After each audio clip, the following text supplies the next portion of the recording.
Mark, 15 seconds until airtime.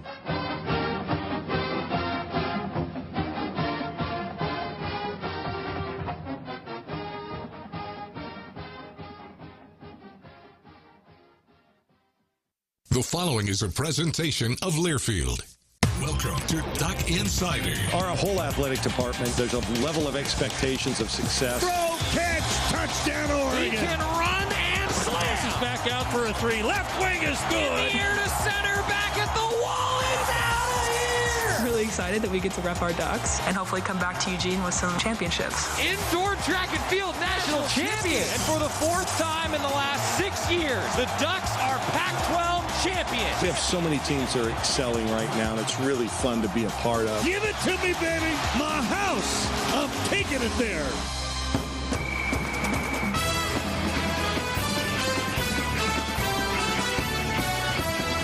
This is Duck Insider on the Oregon Sports Network from Learfield, presented by On Point Community Credit Union. Better banking, local solutions. Live from the Country Financial Studio, here's Joey Mack. Crushing the curse in Colorado, a top 20 tilt in Tucson, and a top 25 recruiting class as a result of the National Signing Day. It's going to be a packed day on Duck Insider. I'm Jordan Brenner in for Joey Mack, who's somewhere in the mountains at this point, getting ready now for Utah tomorrow. We're going to get to Jacob Young and Kelly Graves after the next break. Later on in the show, you can look forward to defensive coordinator Tosh Lupoy and Director of Player Personnel and Director of Recruiting Don Johnson. But we got to start with this. It took 3,652 days, but Oregon men's basketball was finally victorious at Colorado Boulder. Thank goodness the curse is finally over. In the win, Oregon had a 10-minute stretch where they outscored Colorado 19-4. They forced a season high 12 turnovers, or rather they had a season-high 12 steals. They played airtight defense, particularly in the final 20 minutes. Oregon holding Colorado to just 22 shots attempted in the second half. Absolutely phenomenal. This stood out to me. Will Richardson is a leader on this Oregon men's basketball team because this guy didn't have his shot falling in the second half. He goes 0 of 3 from 3. And still, there's an argument to be made that Will Richardson was the best player on the floor in the final 20 minutes for Oregon men's basketball. 5 steals in the second half for Richardson. That alone was a season high, one shy of his career high, and that's fantastic. All right, we're going to get to Jacob Young. Don't worry, he's going to get his flowers after this next break, but let's start with Coach Altman following the 66-51 win in Boulder yesterday. Well, being it for you personally, you would walk down that hallway 8 times over literally 10 years coming out after a loss. What is it to finally end this? Oh, every series is different, and we've struggled against these guys, but I don't get too high after a win. I don't get too low after a loss. When we've got beat here, the next thing we're thinking, we got to go get Utah, and so I don't know. It's been written, but I really haven't thought that much about it. I think the biggest thing is it's the next game, and we got to move on. And Utah, I understand, Pop, Oregon State. So I think we won here Kansas State one time. So I don't know. But, no, it's like I said, it's just one of those things. And there's some people that we have a good record against that I can't believe. And there's some, it's just part of the game. What was in the second half to force all those turnovers and to capitalize on them with that? Well, that was, we won all the categories, 26-5, and in the first half, they had 11 fast break points, didn't get any in the second half. We didn't have bad turnovers that led to easy baskets. I thought our energy was pretty good. I didn't think our energy was that good the first half. I thought we were just kind of stuck in the mud. But I thought our energy was much better the second half.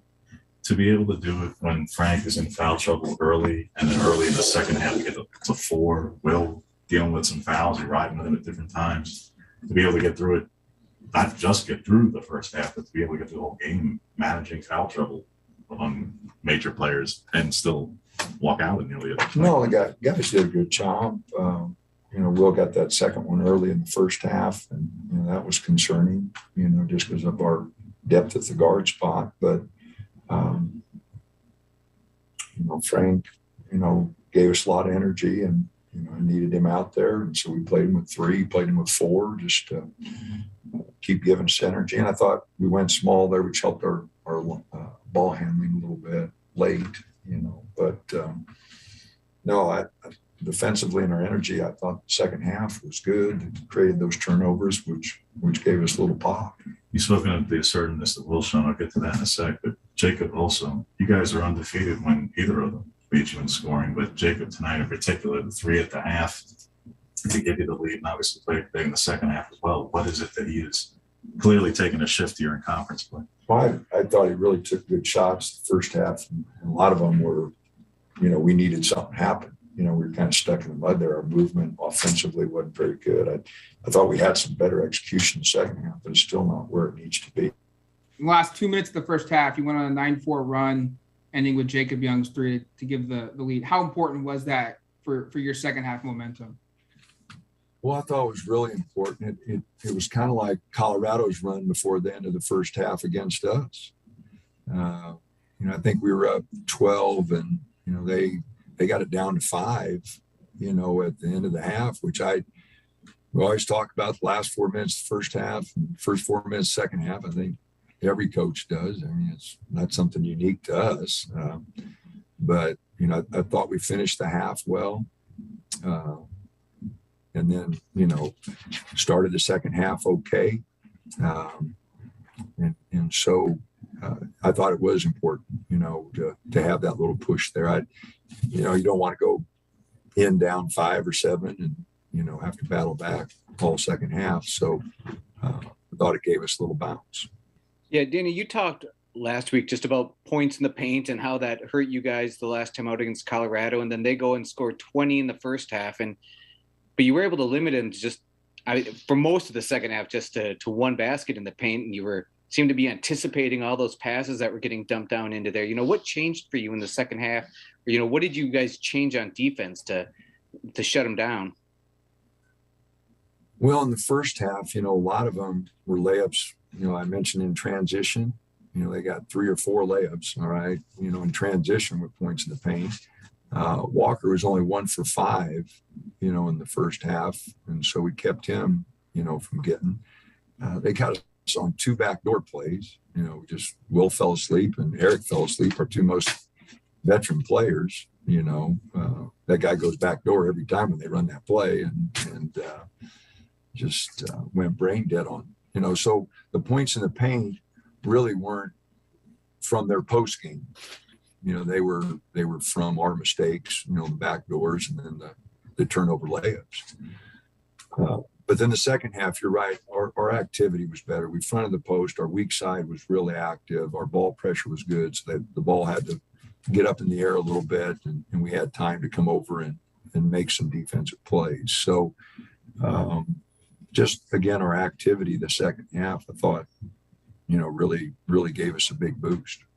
At one point tonight, Frank had 4 fouls in 6 minutes played. One of the best parts about him is that he plays with such unbridled passion and energy, but we saw tonight the potential downside of that. How do you try and balance those 2 things going forward and try and get the best out of him when he's on the floor and keeping him on the floor? Well, I just want him to play hard. That's the first thing, and the energy he gives us is so important. I don't want him to have to think about not fouling. I want him to play, and he got the 3rd foul and I just left him out. I said, just play. All right. I think at this point in his career, obviously the best thing he's got going is how hard he plays and how much energy he gives our team. And the other things will fall into place. And so, when we started getting the lead there, I left him out there because I figured we'd go small to end the game. And so I didn't think it would hurt us either way. I put him back in there with 7 minutes because I told Dante, just, rest here a little bit because we may need you if Frank fouls out. And, Frank stayed in there. And then, like I said, we went small for a part of the game there. Dana Altman making sure that the team enjoys the win against Colorado, but make sure that they have their sights set on Utah tomorrow. That'll be a 5:30 p.m. tip, 5 o'clock at your pregame started with Joey Mack on the Oregon Sports Network. And don't take Utah lightly, folks. Utah snapped a 10-game winning streak last night. They crushed the Beavers by 25. And by the way, they were defeated in their last 5 before yesterday. The average margin of defeat was only 8 points. That Utah team is playing some solid basketball that game tomorrow. We're going to have Jacob Young, who led the team in scoring with 21 yesterday. After this break, keep on listening. It's Duck Insider, and it's on the Oregon Sports Network from Learfield.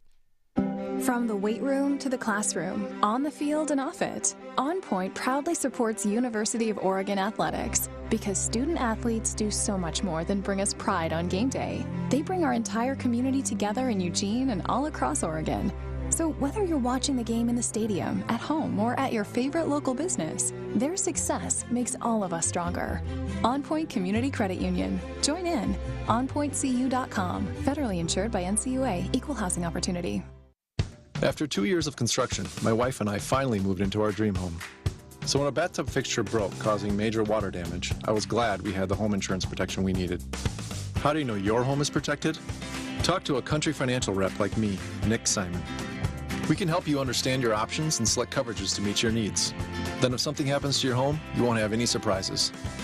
Need the right coverage for your home but not sure where to start?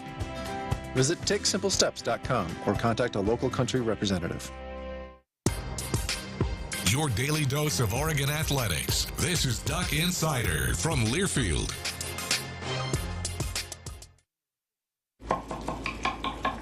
These are the sounds of a dinner. A dinner that almost didn't happen. A dinner now served, thanks to people like you. Due to COVID-19, 17 million more Americans may face hunger. Feeding America is helping our neighbors in need. And if you're able, you can too. Donations are being accepted at feedingamerica.org/coronavirus. Brought to you by the Ad Council and Feeding America, 200 food banks strong. It's time for today's STEM tip. Okay, you know recycling is important. No one wants plastic in the ocean. Here's a cool way to repurpose a plastic bottle. Build an awesome terrarium. Cut a large plastic bottle in half and fill the base with sand, pebbles, potting soil, and your favorite plant. I chose an African violet. Put the top of the bottle over your base and place it in the sun. Your plant will grow sealed in its own ecosystem. Fun, right? Learn more at She Can STEM. A message from the Ad Council.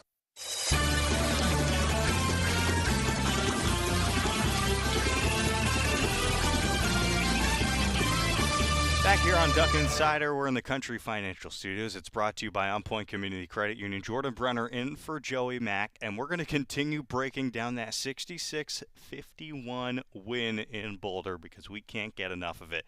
I gave Will Richardson his flowers in the first segment. Jacob Young also deserves his flowers. Some big-time baskets down the stretch to close out Colorado at their place, and that building was awfully quiet down the stretch of that basketball game.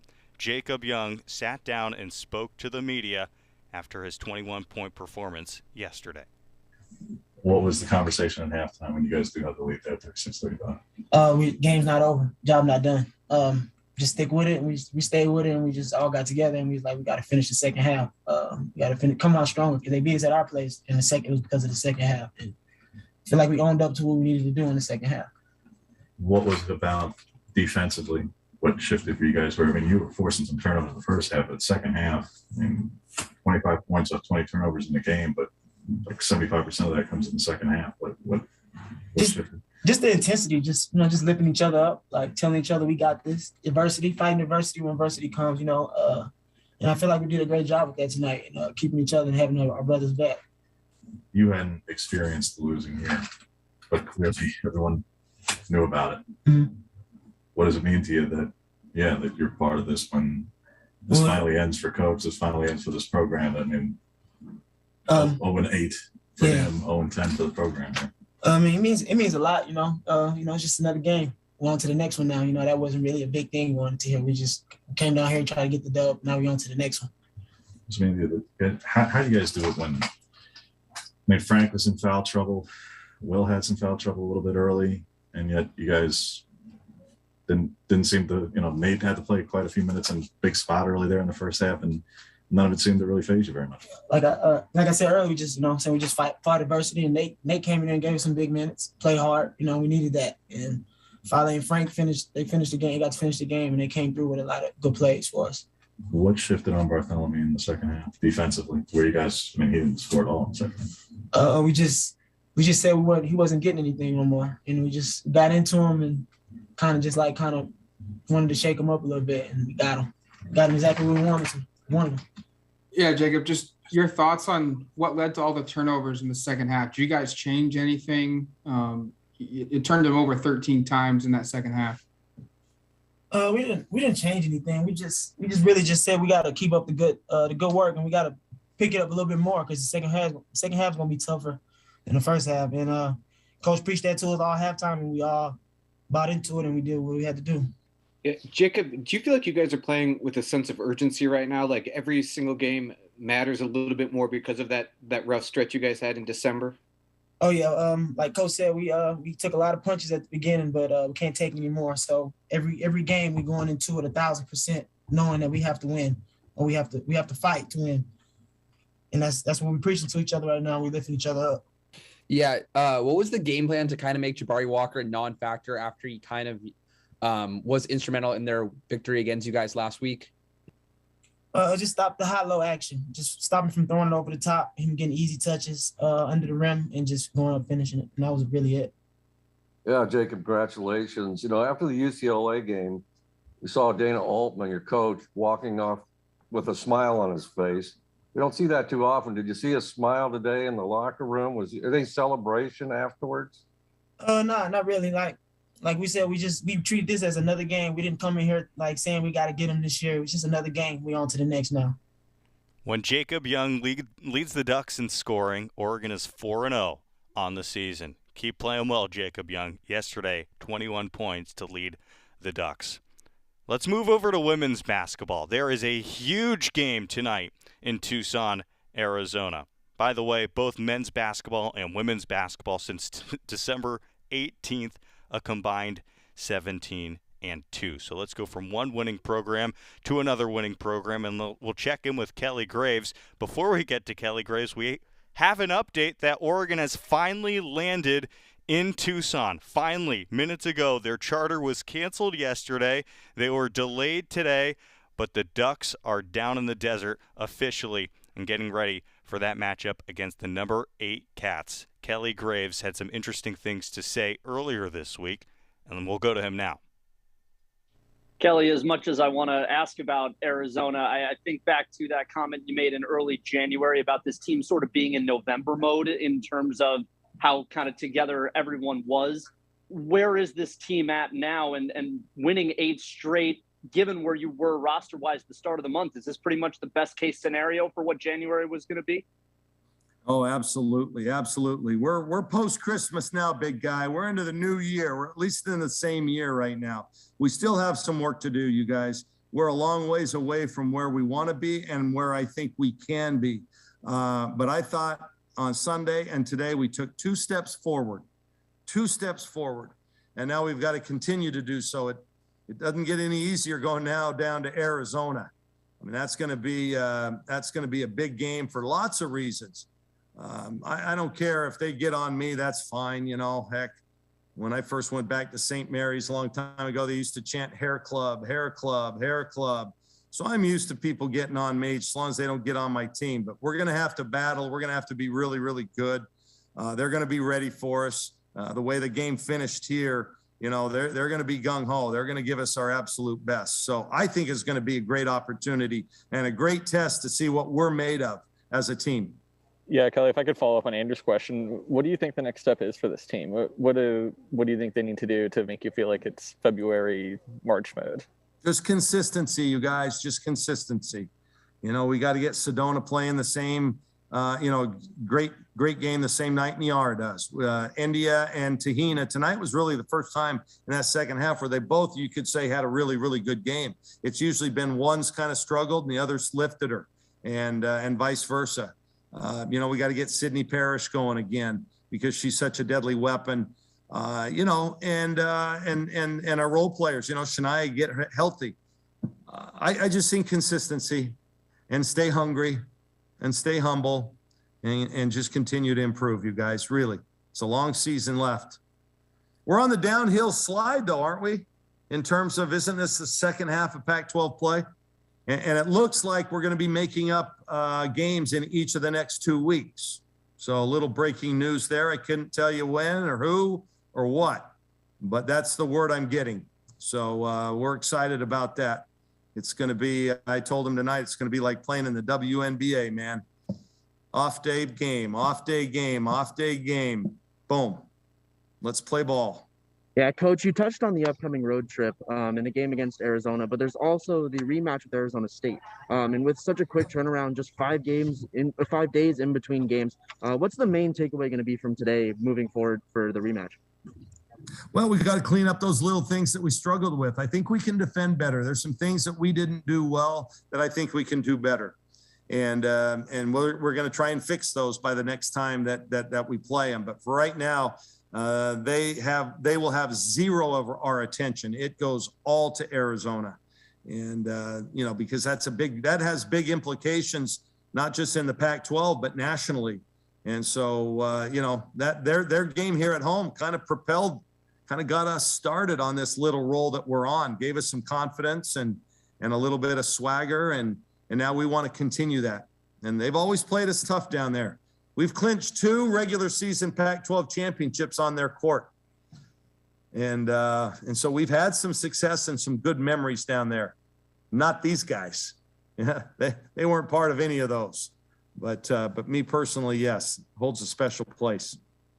And I welcome it. And that whole thing with, that went down here was completely blown out of proportion. And, listen, I expect to be treated, roughly everywhere we go. Our fans here are really nice, by the way. They cheer for the other team on their starting lineups. You guys notice that? All right. We got nice people here in Eugene.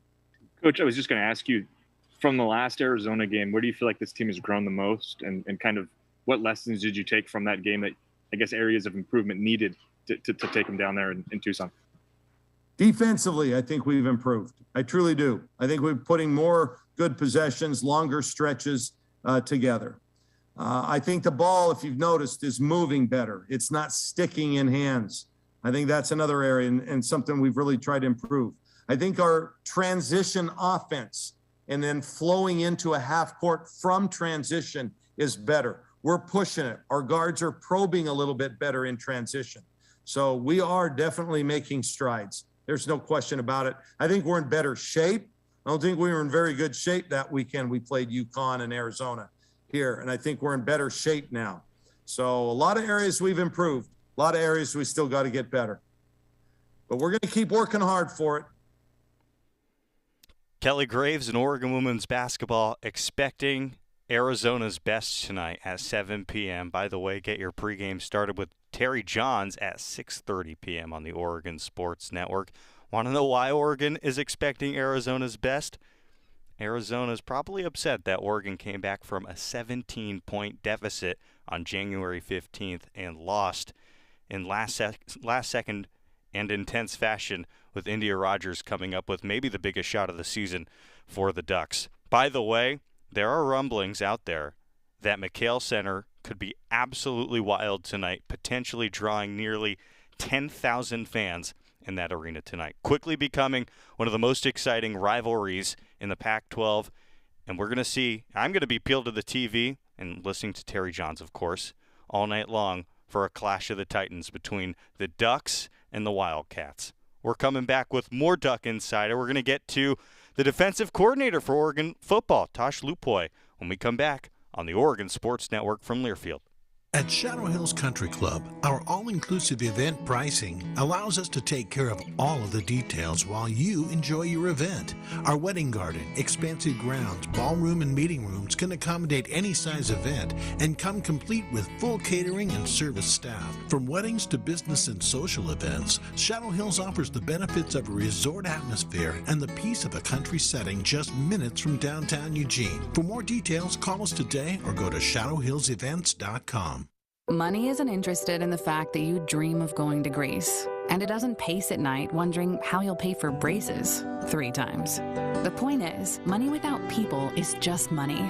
Only people can use it to run the family ranch, buy their first house, or adopt a happy old dog. To us, the powerful thing about money isn't money at all. It's helping you harness the power of yours. On Point. People are the point. Federally insured by NCUA. Equal housing opportunity. You're listening to Duck Insider. Duck Insider on the Oregon Sports Network from Learfield.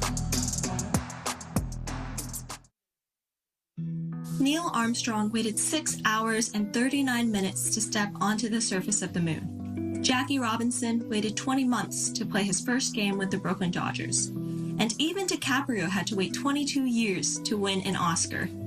You can wait until your destination. Don't text and drive. Visit StopTextStopWrecks.org. A message brought to you by the National Highway Traffic Safety Administration, Project Yellow Light, and the Ad Council.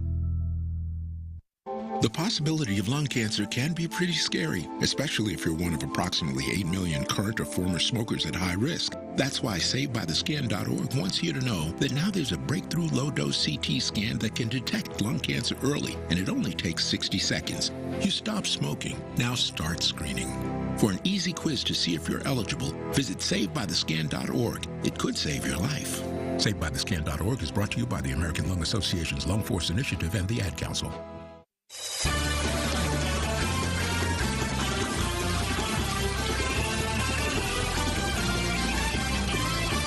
Back here on Duck Insider, Jordan Brenner in for Joey Mack. We are in the Country Financial Studios. It's brought to you by On Point Community Credit Union. We're going to shift our focus from hoops to the gridiron because Oregon football has signed a top 25 class this year.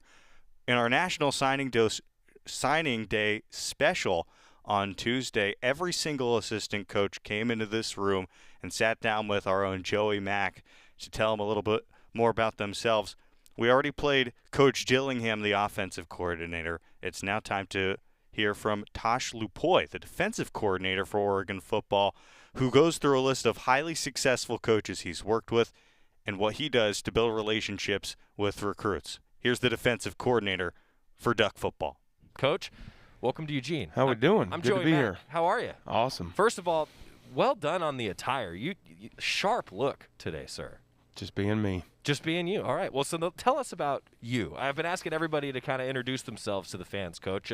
Tell us your 2-minute life story of how you got here and what you're all about.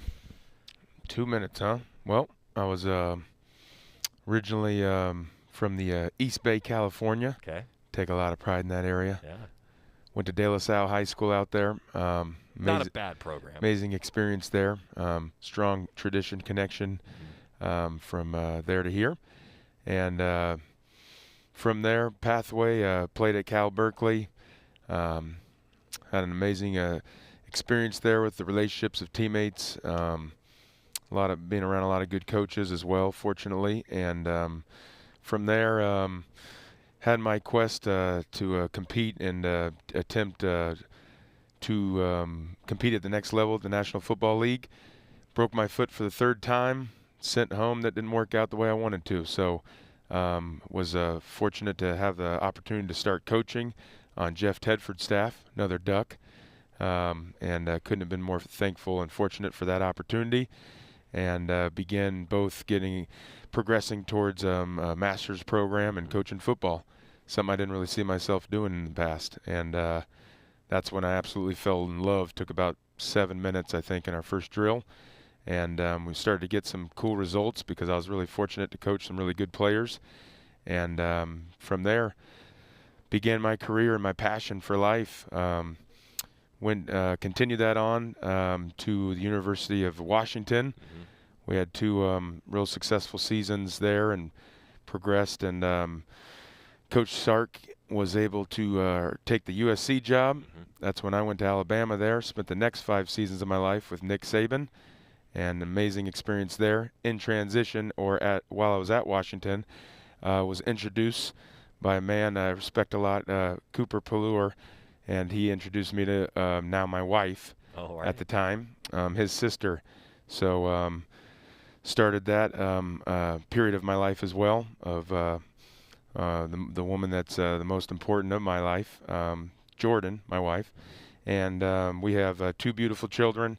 So as we're in Tuscaloosa for 5 seasons, Locke was born there. And we then went to the National Football League. Always had that dream. So started that new chapter of our life. Fortunate to coach a lot of amazing players there, and the Cleveland Browns, the Atlanta Falcons, Dan Quinn, and around a lot of awesome coaches with, once again, some more powerful P&W roots, Dan Quinn. That's right. That's right. And then from there, this last go-around with Coach Urban Meyer at Jacksonville. And now I'm sitting in this chair in Eugene. So there's your 2-minute. That was well done. You know what? Right before that, we've missed a big event, Logan, the birth of my daughter.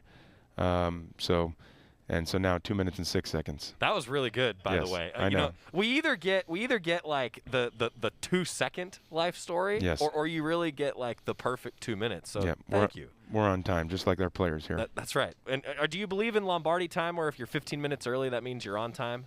Just on time. It's Just good. on time. Yep. All right. So I got to ask you, because you've been around so many big-name coaches.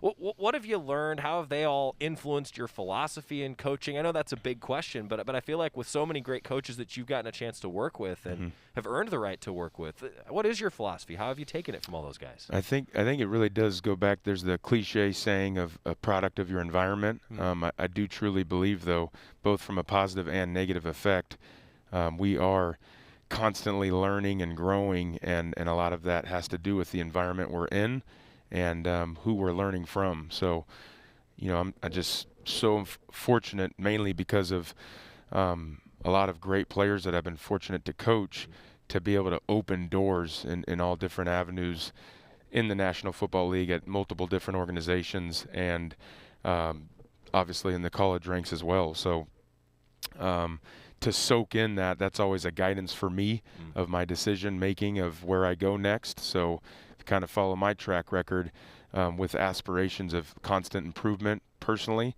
to be able to surround myself with the names of Dan Quinn and Raheem Morris and Urban Meyer, Nick Saban.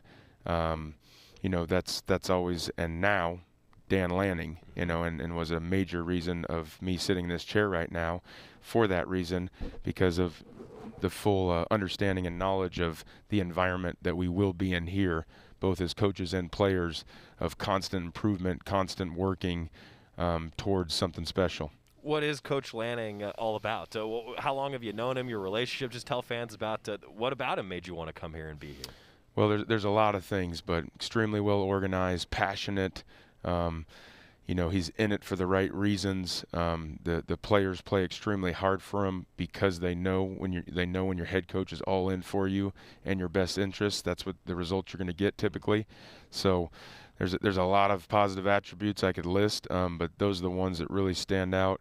A man of integrity, man of honesty, and someone I want to be around, someone I want my players to be around. What's your view of your roster as we sit here on signing day? A lot of guys have come in. Remember, GoDucks.com/signing day if you want to read about all of the latest recruits. We'll talk about a number of them over the course of the next hour or so. But, Coach, what do you like about your team right now? What's the breakdown for fans of your defense? Yeah, I think it's exciting.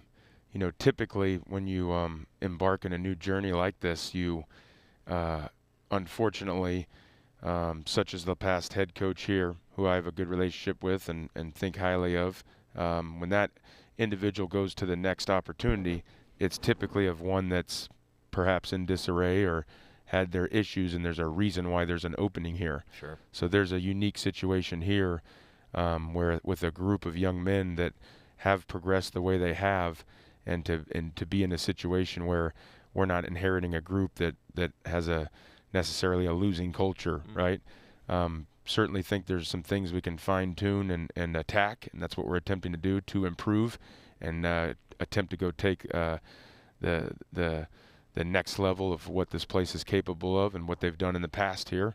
But I think, with our current roster, you do have some explosive individuals. You got some guys that play with hunger. You got some guys that will go attack the ball, and that's our job now, to try to direct all that in the right direction and go chase something special. Talking about some of those individuals, a lot of fans are excited to see what the linebackers look like, and as the defensive coordinator, you're also going to be coaching linebackers. There's some pretty special talent there in that linebacker room. Yeah, I agree. Noah Sewell, I have to ask you an individual. Seems like a guy that could really be a game changer. Yes, I would agree to that. I think he's. I think Noah can benefit too from our system and our goals of how we're going to coach him. And I think along with some other individuals too. So I think for us, I don't think it's really fair for myself to talking about an assessment necessarily of the players. When you're watching the self-scout from the year before the previous years, you can see basic things like evaluating recruiting film, but you also got to always keep in mind of the schematics, the technique they were coached may be different, and but there's no question a man like Noah, and there's some certain other individuals I think that are going to plug in, go to work. Before we get all there, I think it's a lot more important that we're connecting, right? And that was the first message from Coach Lanning, and I think we just came from a bunch of dinners last night together. It was awesome to, connect at that level first. Then from there, more so, get into some concepts and technique, and then really get into the scheme of what we're going to do. Because before we get into the scheme, if those other things aren't there, you can just write me an email and tell me what we want to do, because that's we got to get there first, before we're passionately playing for something bigger than just ourselves, and then how we're utilizing our fundamentals and technique. We'll never lose sight of that. Before I let you go, I got to ask you, what do you look for in a recruit? Because we're sitting here on National Signing Day. We didn't get a chance to run through a lot of your individuals that you've brought in, Coach, but what do you look for in general in a recruit? What makes you go after a guy? Well, first and foremost, I want to see an elite competitor. An elite competitor, somebody that stands out and has an extremely competitive nature about him and how he plays the game. So that's right off the bat. Really searching for someone that demonstrates great mental and physical toughness, leadership value, an individual that got to have some kind of football IQ and an understanding of the importance of passing his classes to be able to play football as well and go get a degree, most importantly. And then, really some form of an individual being adaptable. And if we can check those boxes, and of course assess the other sides of things of a strong character individual and somebody that does pay attention to detail with, having his progress towards a degree, you might have a chance to come to Oregon. I love it. Tosh Lupoy, hey, thank you so much. Absolutely. Thanks for having me. Yeah, you no bet. Doubt. You're welcome here anytime, and enjoy the rest of the day. It's Appreciate a celebration. I know that. That's right. Tosh Lupoy from earlier this week talking with Joey Mack on the National Signing Day special. We have another interview coming up from that special after this break. We'll talk to Don Johnson right here on the Oregon Sports Network from Learfield. Dear winter, you can't stop a new 2022 Toyota. No matter the weather, the Camry all-wheel drive comes out to play. Snowy hills don't stand a chance against the RAV4, and everyone's comfy in the Highlander. See you in the snow. Find yours at Toyota.com. Toyota, let's go places. As my family continued to grow, I realized I'd have to replace my beloved Jeep with something that has, well, more seats. I'm Jason Hines, Country Financial Rep and father of 7.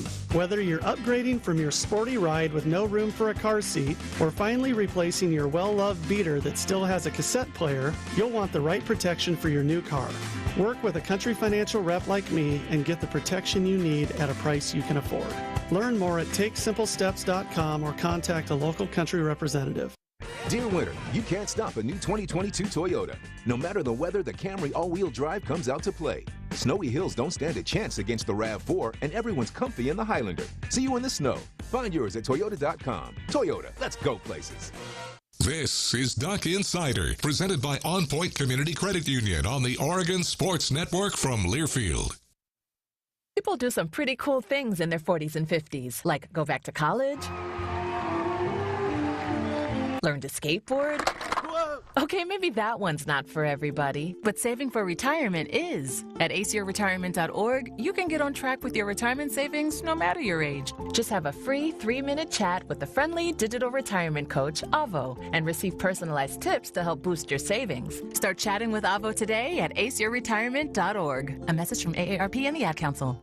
Papa, why can't we telegraph while riding a horse? Son, there ain't no one to blame but Jeffro. He was riding old Betsy the Stallion, tip-tapping away at his telegraph, when blam, ran right into the side of the saloon. Well, if Jeffro can't do it, neither should you. Don't text and drive. Visit StopTextStopWrecks.org. A message brought to you by the National Highway Traffic Safety Administration, Project Yellow Light, and the Ad Council.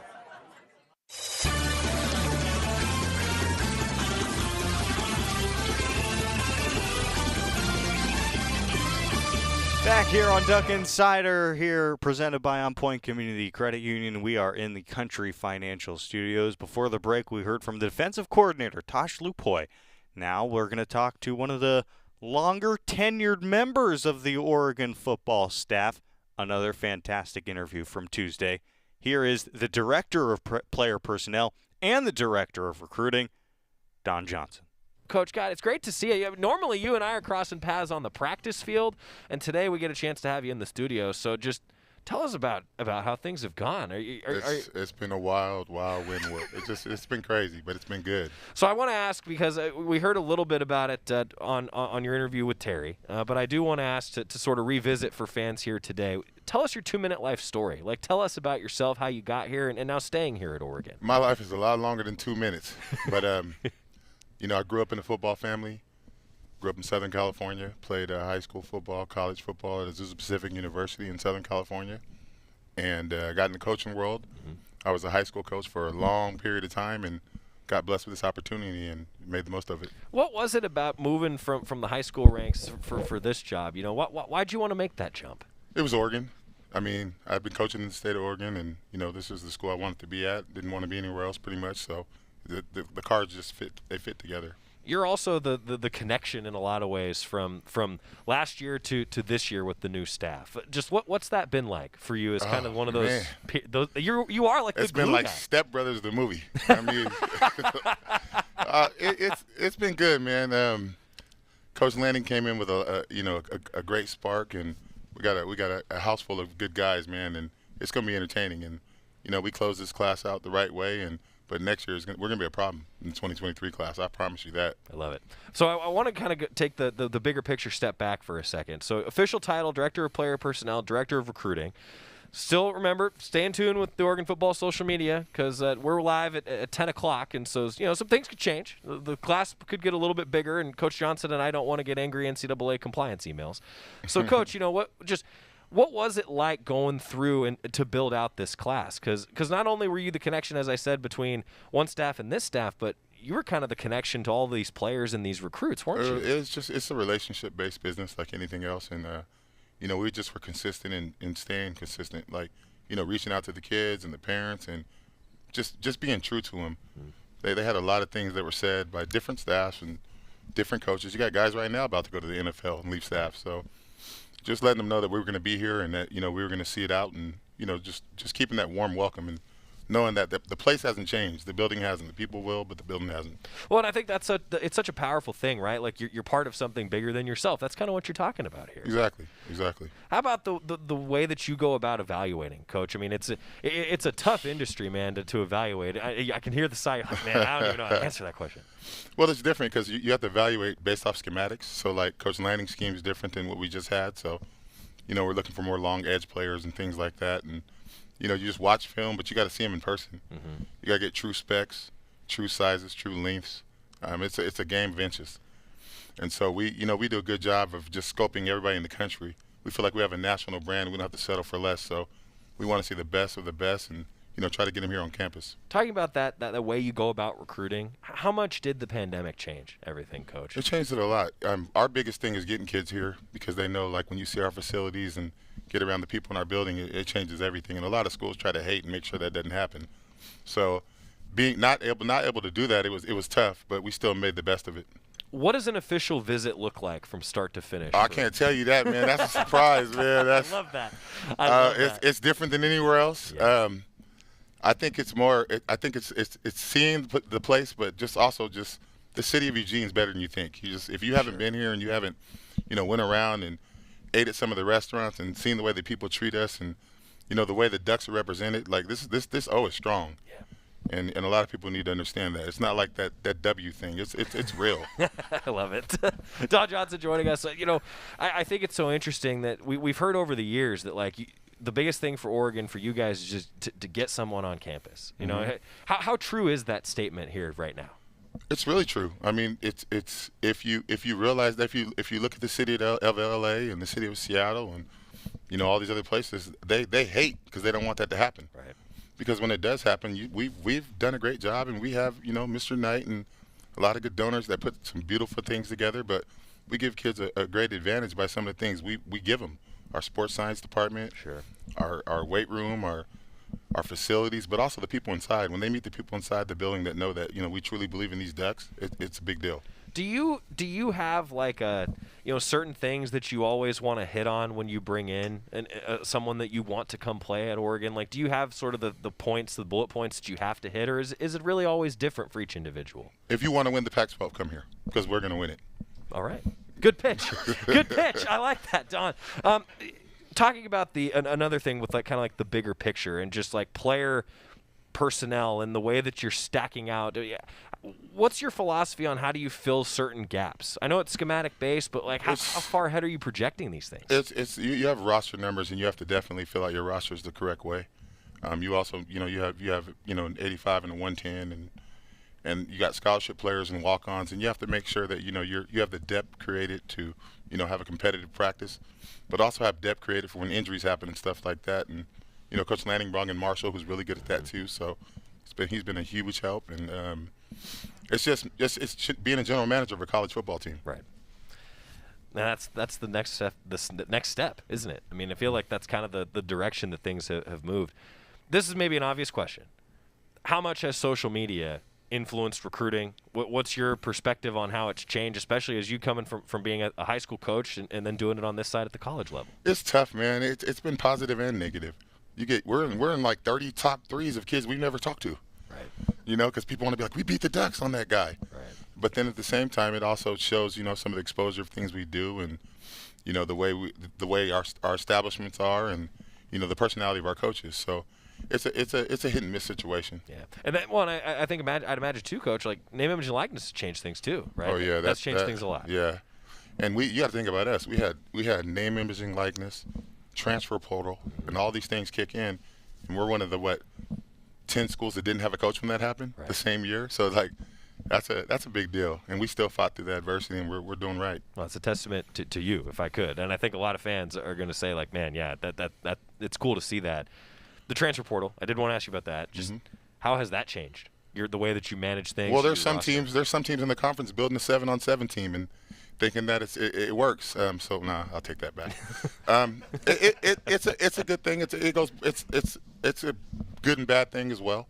You can go out and fill a spot real quick, and also kids that feel like they're not in the right situation or not, go look for a better situation. Right. So it's been interesting, to say the least. What's the future of college football look like? I mean, what's the next thing that all of us are just going to have to get used to?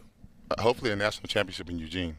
That's what I feel it looks like. That's a good answer. I'm going to leave it with that. Don Johnson, thank you, buddy. I really appreciate you taking the time. Thank you. Yes, this sir. is great. Don Johnson breaking down the Oregon recruiting class and how the Ducks are going to be players in years to come. Let's get a break. We're going to hear from Allie Bunker of the Oregon softball team after this break on the Oregon Sports Network from Learfield.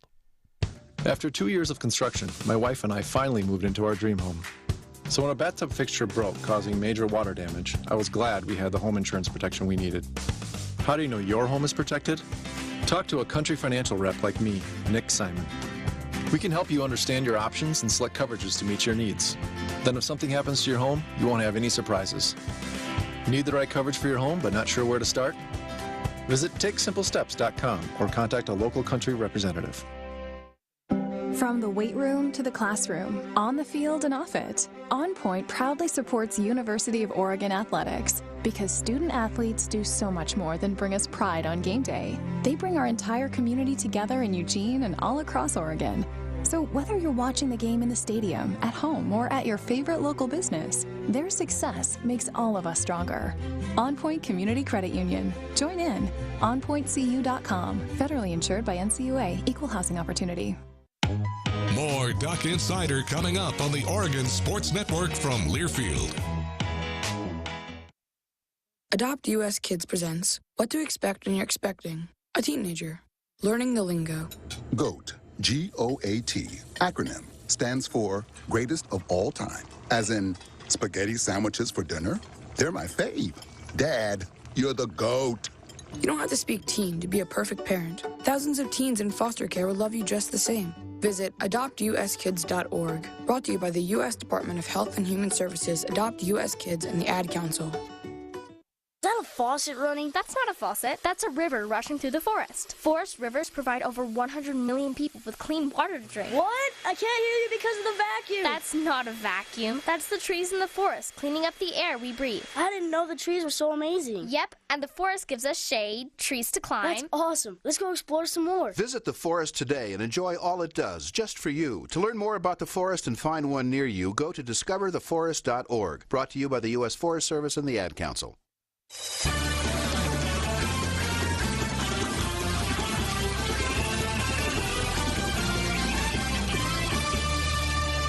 Back here on Duck Insider, we're presented by On Point Community Credit Union. We're in the Country Financial Studios. Jordan Brenner here. Before we get to Allie Bunker, let's go through some of the schedule for the weekend. This weekend's women's sports schedule spotlight is brought to you by Toyota.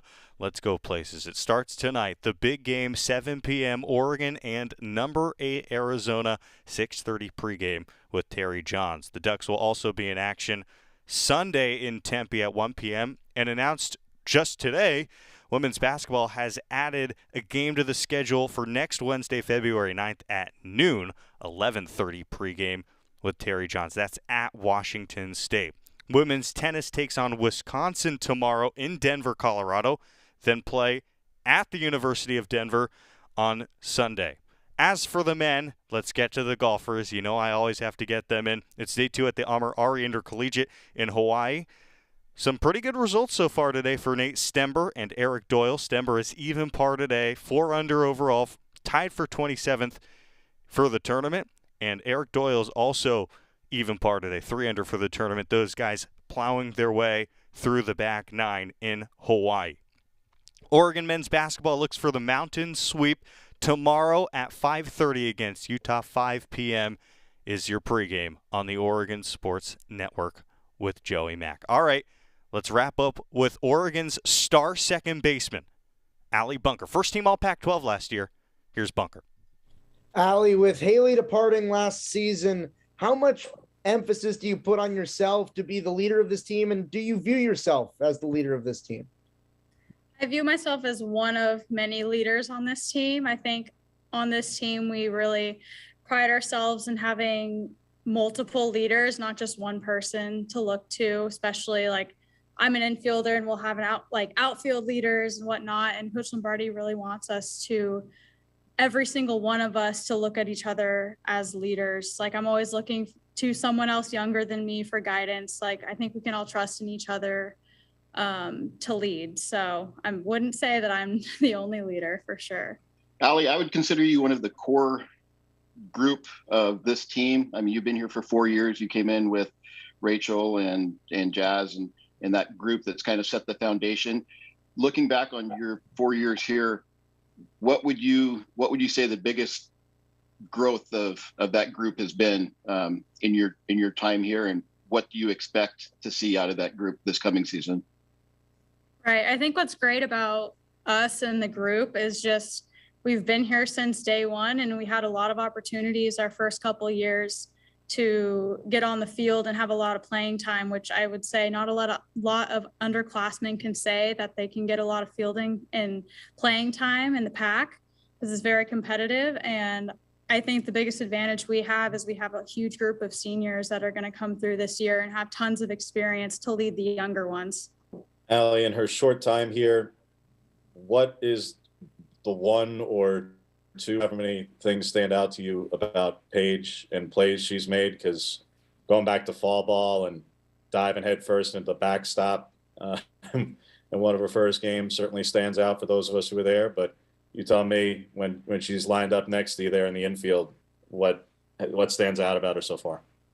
Paige just goes for it. She has zero fear whatsoever for her safety. Sometimes we have to, I'd say you don't find someone that often that you have to slow down. Usually most players are, come on, like give a little more, but she always gives 110% every single rep, every single play. Sometimes you got to reel her in a little bit, but it's really great to have someone out there in the infield with me, especially someone so young and eager to learn from the elders on the infield. And it's been really fun to have the opportunity to, teach her some things, and she's very open-minded to everything, and she's been great.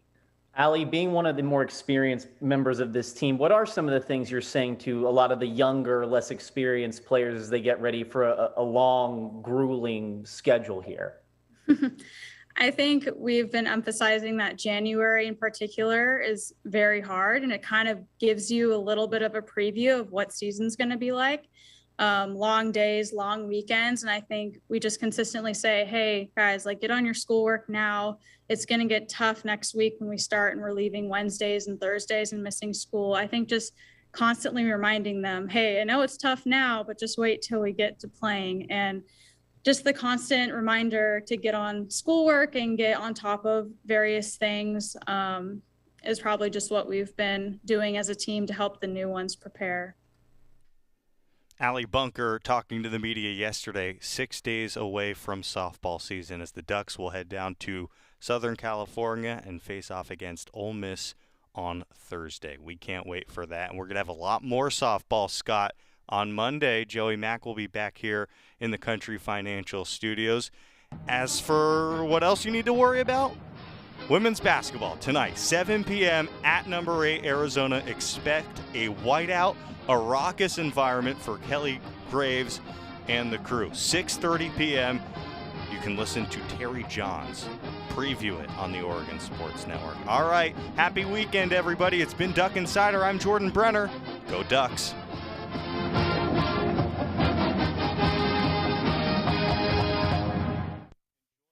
You're not too cool for me. And in return, I reciprocate that sentiment. I'll never be too cool for you. I was a man with a plan, but now I'm a dad with a decree, and you can't take that from me. Please let it be noted that I told my job they can dock my pay. Right now, it's just too important to take you to school every day. I want to be legendary for you. I want you to puff out your chest when you go to school, the same way I do. I walk taller because of you, because I found everything to live for. That's dedication. Visit fatherhood.gov to hear more. Brought to you by